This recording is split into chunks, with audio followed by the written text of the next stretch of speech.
So by the time you attained your degree, you were later, of course, to be well known to specialise in defamation. Had you by then started to get a sense of the area of legal practice that you wanted to be known for?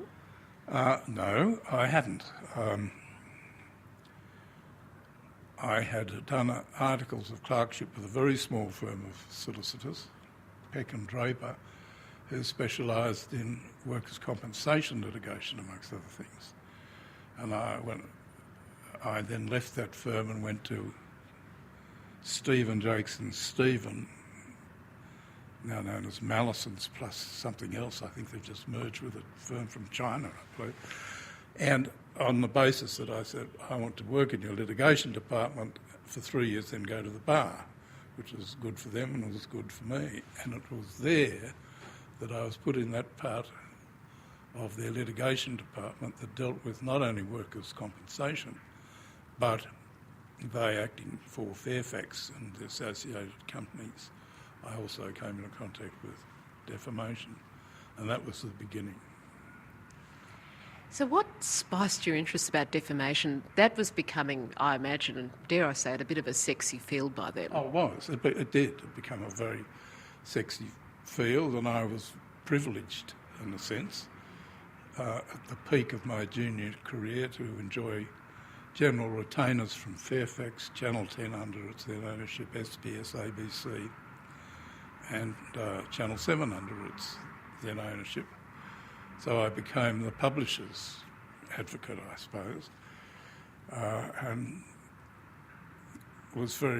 developed a consciousness in what is now still called free speech. And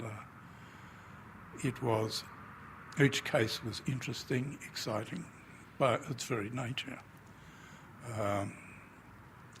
For the defendants, we lost most of them in the days when the juries could easily be swayed by excellent advocates. And I took whatever expertise I had with me to first the District Court and then the Supreme Court. And I did it for 10 years. When you came to the bar, you were admitted in 1971. I believe there was a description of you sitting at a table with Justice Hunt, who then led the defamation list, and you had a huge pile of briefs you could barely peer over. So it says a lot for that very early career of yours at the bar that obviously you were the go-to boy. Well, that was interesting. I had my position at the bar table at the defamation list hearings, which I think were every week or every fortnight when David Hunt was presiding. And Henry Nicholas, now Justice Nicholas, who did all the Murdoch and News Limited, had his pile at the other end of the bar table. And I think we each regarded our position as sacred sites and anyone else had to just sit in the middle. I hope you didn't have an adversarial relationship in the way that the Murdoch press had with say, the Packer press. And I've seen those very colourful photos in the early 60s of punch-ups. Oh, no. We were very gentlemanly and civilised about it all, which you could hardly be otherwise with someone like David Hunt presiding, who was fairly recently described as patrician, which I thought was a very good word to apply to David Hunt.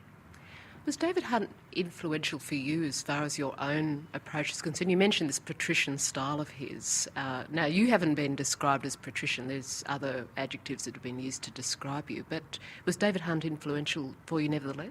Oh, he was, immensely. Firstly, as a barrister whom I briefed, a barrister with whom I appeared. I can't recall whether I was opposed to him, but his level of knowledge of the law was immense, and his technique in preparation of cases was also excellent, and I learnt from that.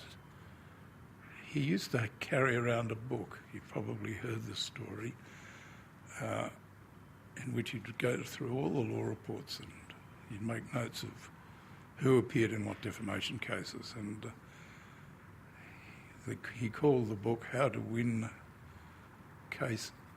Friends and Influence Judges, so that he could get up and argue, well, Your Honour will remember appearing in Smith against Fairfax, in which Your Honour was, of course, successful, and So he had a nice line in buttering up judges, did he? That was a very useful document that nobody could lay their hands on, of course. He kept that very close to himself and probably still does. Actually, when I was interviewing Trevor Morling just recently, he was speaking about Mick Helsham, who he said was very good at keeping on the right side of Sir Frederick Myers, Funnelweb Freddie, because he always said, yes, Your Honour, yes, Your Honour, yes, Your Honour. The one area in which I can be of no assistance to you is equity. I think I went to equity about 4 times. I didn't like it, and I stayed and have always been a common lawyer. I'm proud of it. And indeed, we common lawyers think we are a corps d'elite. Common lawyers believe that they can go to equity, but common lawyers believe that anyone who's purely an equity practitioner, they just can't come to common law and do a jury trial or a rape trial. But, this is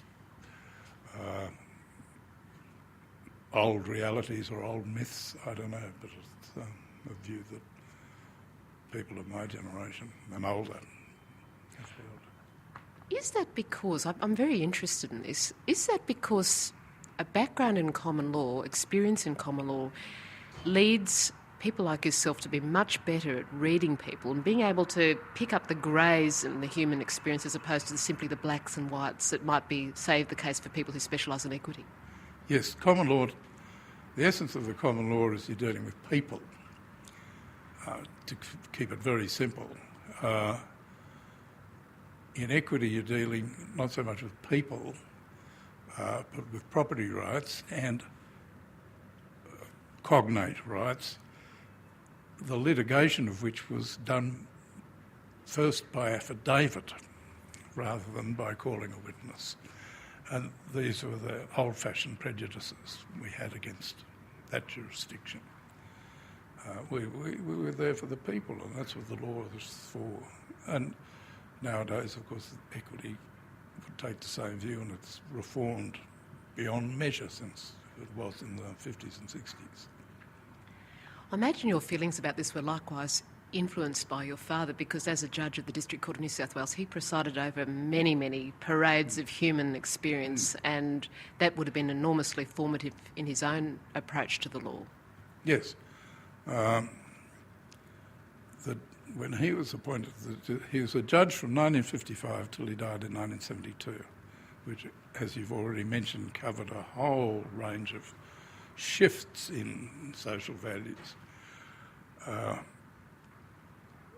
And his jurisdiction was common law, really 100%, either in the civil area and certainly in the criminal field. And that's how he got to know people, but got to know the value of knowing people, I think. And that trickled down to you? Well, I hope so, yes.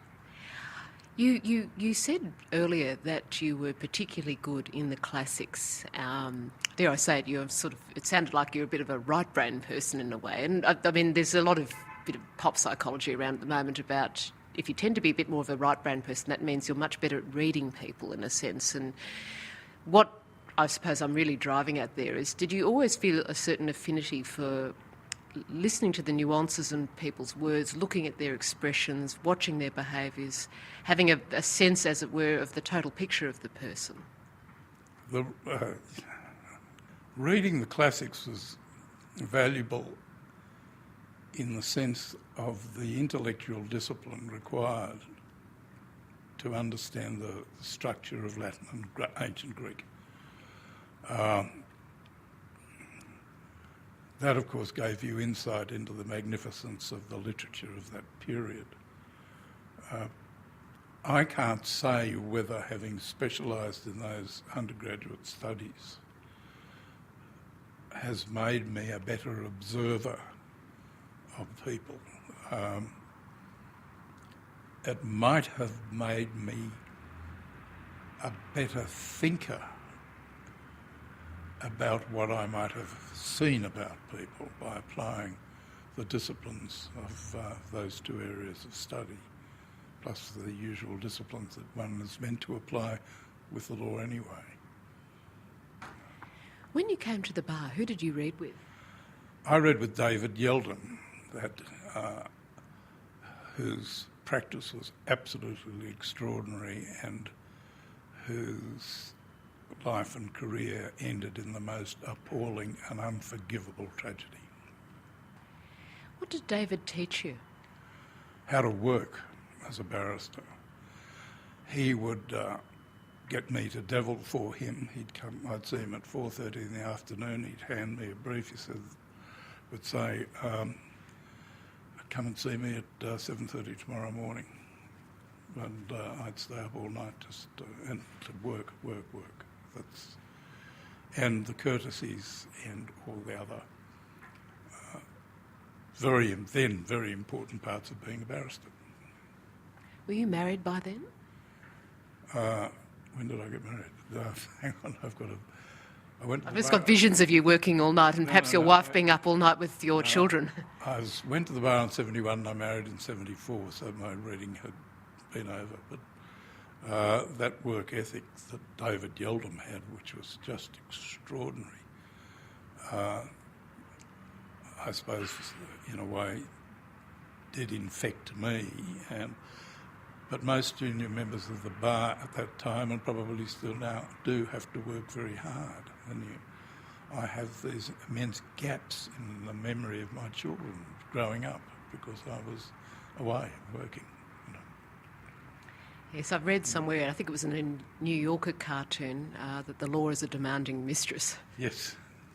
A very demanding mistress. Right. Yes.